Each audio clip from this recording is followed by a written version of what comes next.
Leclerc impresses with race pace. Ferrari is sending massive signals from Bahrain. Charles Leclerc closed the second test day with the fastest time of the session. And more importantly, with a race pace simulation that left engineers and observers completely speechless.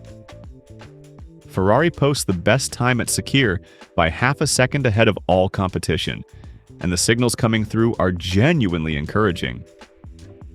But what happened in the afternoon during the long-run program is even more interesting than the headline number. Let's start with a figure that absolutely cannot be underestimated. Throughout the entire day, Charles Leclerc completed 142 laps, equal to 769 kilometers, without a single problem stopping him. Reliability continues to be one of the SF26's strongest cards so far. A car that just laps and laps and laps without ever stopping is the foundation of everything you want in preseason testing. Only McLaren does better in terms of data collection, with Lando Norris completing 149 laps. Ferrari is right there demonstrating solidity from the very beginning. During the morning session, Ferrari and Leclerc focused their work primarily on performance and handling of the SF26. Leclerc took to the track shortly after 10 local time, working exclusively with C3 tires and completing runs of varying duration across the session. In the 62 laps completed before the lunch break, activity concentrated on setup trials and data collection, with the objective of preparing as thoroughly as possible for the second test phase, scheduled for the following week. The Monegasque then set the fastest lap of the day, half a second clear of Lando Norris and Oliver Bearman in second and third. Numbers that make you smile, but as Leclerc himself acknowledges, test times shouldn't be taken too seriously.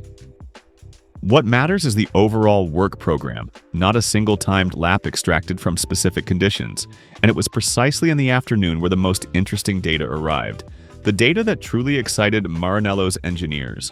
Ferrari chose to focus specifically on race pace simulation, and the results proved remarkably positive across the board. Leclerc expanded the tire range beyond C3, also running C2 and C1 compounds, to obtain comparative feedback across all available specifications throughout 2 long runs. He effectively simulated an entire race using all 3 compounds, sending very positive signals to the garage and back to the factory. His first stint ran on the softest compound available, the C3, completing a series of laps on this rubber. The consistency lap after lap was remarkable, with no visible degradation throughout the stint. A car that doesn't eat its tires but manages them with surgical precision. That alone is already an extraordinary result for a team that suffered tire management issues in recent seasons. The second stint covered approximately 20 laps on the yellow-banded C2 compound.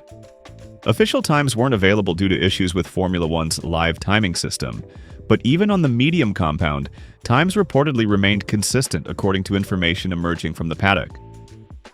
It was with the hardest compound, however, the C1, that Ferrari truly impressed. Leclerc completed the third stint maintaining simply extraordinary pace consistency lap after lap for the entire duration of the run without the slightest drop-off in performance toward the end. On a circuit that already strips tires aggressively in normal conditions, seeing that kind of stability on the hardest rubber available is not something teams achieve by accident. The most positive data point concerns excellent competitiveness, specifically in the second sector of the Scuderia circuit, precisely the zone where tires are stressed most heavily. Maintaining such consistent pace in the most demanding section of the circuit for rubber wear is a highly significant technical signal for understanding the SF26's real potential under pressure.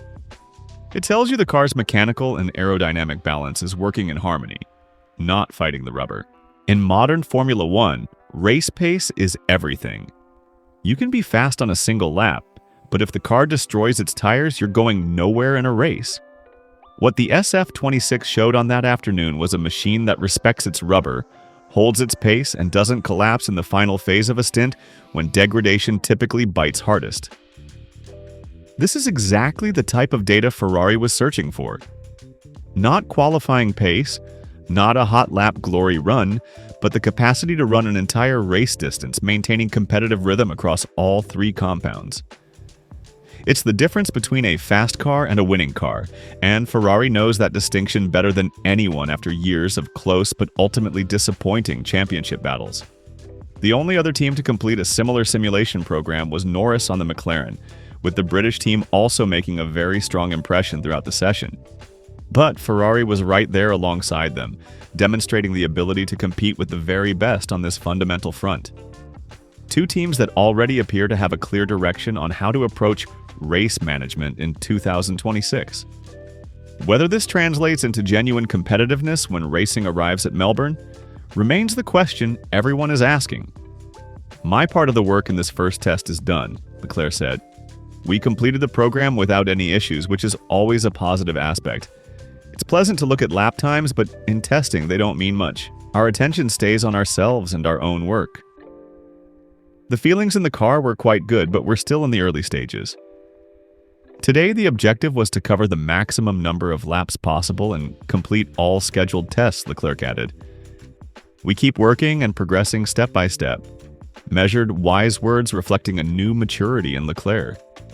No wild claims, no exaggerated promises, just concrete work and trust in the process. A Leclerc who has clearly learned from the disappointments of previous seasons when premature enthusiasm sometimes led to expectation gaps that proved painful. This concludes Leclerc's week of testing, with him returning to the car on February 18th. Tomorrow, the Maranello squad returns to track with Lewis Hamilton taking over for the full day, bringing his own perspective on the machine. It will be fascinating to see what Hamilton draws out. A driver with different sensitivities and a completely different reference base who is converging toward the same goal.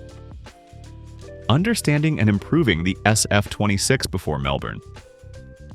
Obviously, just as Ferrari wasn't a disaster yesterday, today we can't already crown them world champions. Encouraging signals have arrived, but we are only at the beginning. That balance is everything right now. Don't get carried away, don't deflect.